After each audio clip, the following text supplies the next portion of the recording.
Just about every parent knows this. Toddlers and little kids love to repeat things over and over again. It can sometimes leave parents bored or exhausted when their child asks to read a favorite book for the 100th time. But in this week's installment of our weekly dose of wonder, NPR's Ritu Chatterjee explains repetition is essential to a child's development. My son was about 4 months old when I first noticed how he could spend a long time doing the same thing over and over again.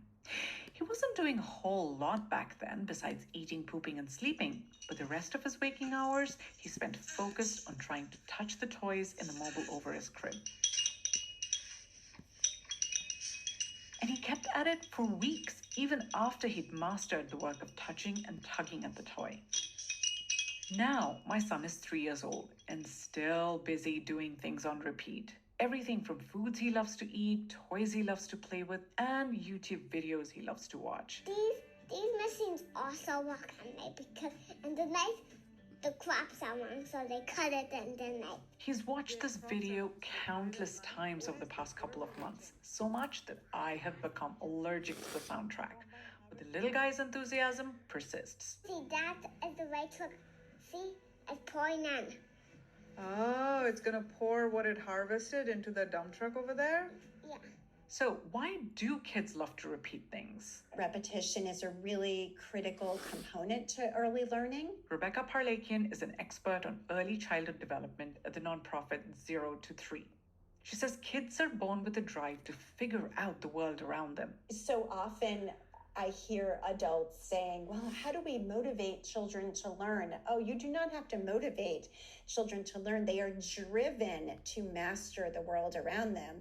And, they do that through repetition. Learning requires creating new neural circuits in the brain. And she says neural connections in those circuits are reinforced through repeated experiences.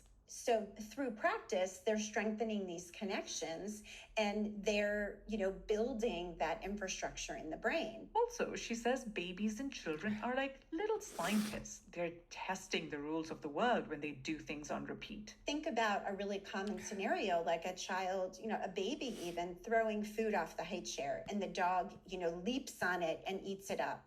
And it's this wonderful, satisfying game. And they keep repeating the game until the baby runs out of the cheese and throws a spoon down instead. The spoon scares the dog, and all of a sudden, the dog kind of runs into the other room and the game is over. But the baby learned something new, that the spoon hitting the floor frightens the dog away. Parlakian says as children learn things by doing things over and over, they also start to take some comfort from being able to predict how something will unfold. There's something so nurturing when you can anticipate exactly what will happen in a routine or in a story. That's especially obvious during our son's nighttime routine, which involves my husband or I reading his favorite books. What are we reading? Dump truck books. Oh. Now I know that this nightly ritual, repeated over and over again, has already taught him so many things about the world around him. Dump trucks, diggers, loaders, and bulldozers are all types of Worker machines. And it also gives him the comfort and safety of knowing that once we're done reading, he will fall asleep with his head resting on my shoulder. Ritu Chatterjee, NPR News.